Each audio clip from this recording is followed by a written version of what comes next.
আমি নাড়ুগুলো এই সাইজে বানাচ্ছি, আপনারা চাইলে থেকে ছোট কিংবা বড় সাইজও বানিয়ে নিতে পারেন। ঠান্ডা হয়ে যাওয়ার পর বেশ শক্ত ভাব হয়ে যাবে, খেতে দারুণ লাগে। নাড়ু ভেঙে দেখাচ্ছি কত সুন্দর হয়েছে, এই যে একদম ভুসভুসে নরম। নমস্কার বন্ধুরা, আজ আমি তিল আর নারকেল দিয়ে দারুণ মজার নাড়ু তৈরি করে দেখাবো। আর অনেকে জানে না যে তিল আর নারকেল দিয়ে এরকম মজার নাড়ু তৈরি করা হয়। আর এই নাড়ুগুলো বেশি করে তৈরি করে সারা বছর রেখে খেতে পারবেন, খেতে দারুণ লাগে।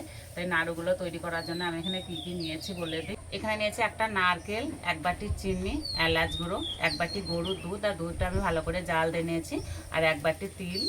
এই নাড়ুটা তৈরি করতে বেশি কিছু উপকরণ লাগে না, হাতে গোনা কয়েকটা উপকরণ থাকলেই হয়ে যাবে। তো প্রথমে আমি নারকেলটা ফাটিয়ে নেব।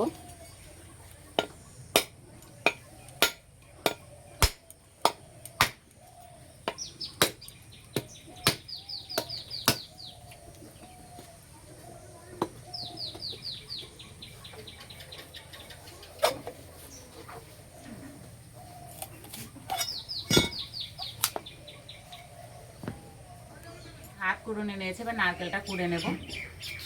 আর এরকম কুড়ুনি থাকলে না খুব সহজে নারকেল কোড়া হয়ে যায়।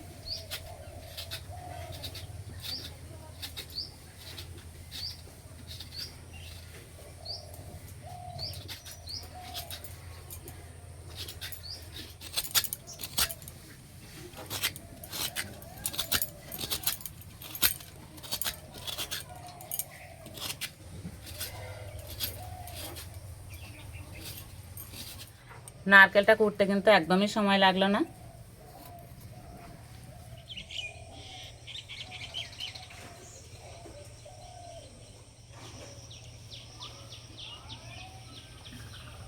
উনান জেলে কড়াইটা বসিয়ে দিয়েছে, কড়াইটা ভালো করে গরম করে নিয়েছি। প্রথমে তিল ভেজে নেব।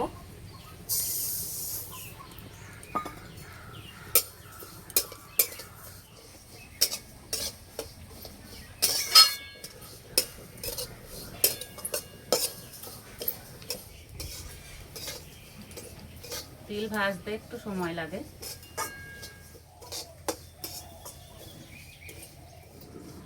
হালকা আছে একটু সময় ধরে ভালো করে ভেজে নিয়েছি। আর এই যে কালারটা চেঞ্জ হয়ে গেছে আর খুব সুন্দর একটা সেন্ট বেরিয়েছে। এবার নামিয়ে দেব।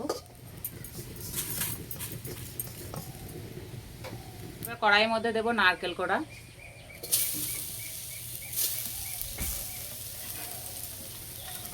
দেব চিনি, দুধ,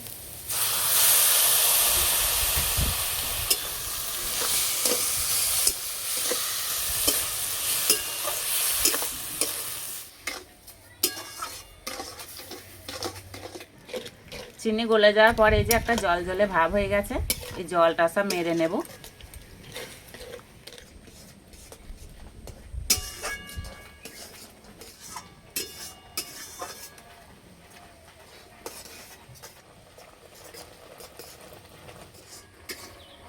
কিছুক্ষণ এইভাবে রান্না করার পর এই যে একটা আঠা আঠা ভাব হয়ে গেছে। এবার ভাজা তিলগুলো দিয়ে দেব।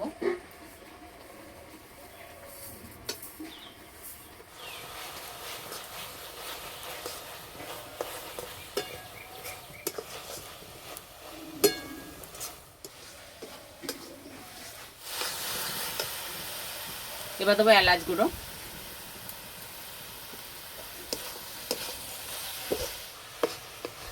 অল্প একটু থালে তুলে নেব।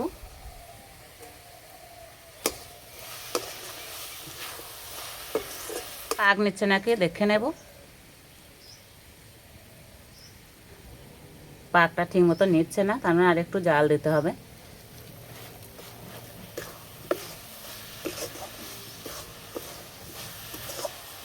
আবার একটু তুলে নিয়েছি। আর এই যে পাকটা কত সুন্দর নিচ্ছে, তার মানে হয়ে গেছে। এবার নামিয়ে দেব।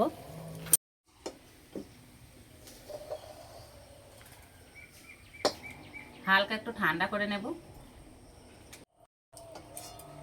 এগুলো বানিয়ে নেব। হাতে তেল বা ঘি কিছুই মেখে নিতে হবে না, এই তিলের মধ্যে একটা তেল তেলে ভাব থাকে, সেই জন্য খুব সহজেই বানানো হয়ে যাবে।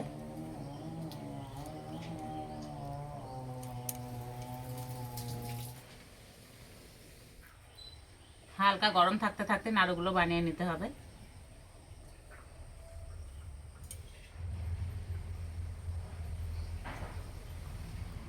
আমি নাড়ুগুলো এই সাইজে বানাচ্ছি, আপনারা চাইলে এর থেকে ছোট কিংবা বড় সাইজও বানিয়ে নিতে পারেন। সব নাড়ুগুলো বানিয়ে নিয়েছে আর প্রত্যেকটা নাড়ু একই সাইজে হয়েছে। আর এই যে ঠান্ডা হয়ে যাওয়ার পর বেশ শক্ত ভাব হয়ে যাবে, খেতে দারুণ লাগে। তার জন্য একদম রেডি হয়ে গেছে। আর আমার সঙ্গে আছে আমার জায়ের ছেলে অনির্বাণ আর অনিন্দিতা। নাও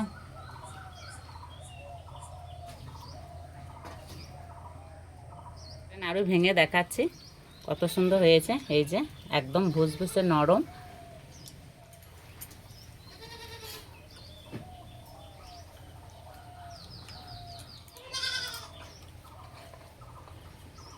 আজকে বাড়িতে একটা পুজো আছে, সেই জন্য আমি আজকে আর খাবো না, ওরাই খেয়ে বলবে কেমন হয়েছে।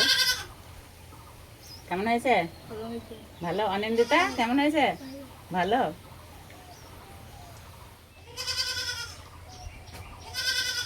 এই নাড়ুগুলো বানাতে কিন্তু একদমই সময় লাগে না, একদম কম সময়ের মধ্যেই তৈরি হয়ে যায়।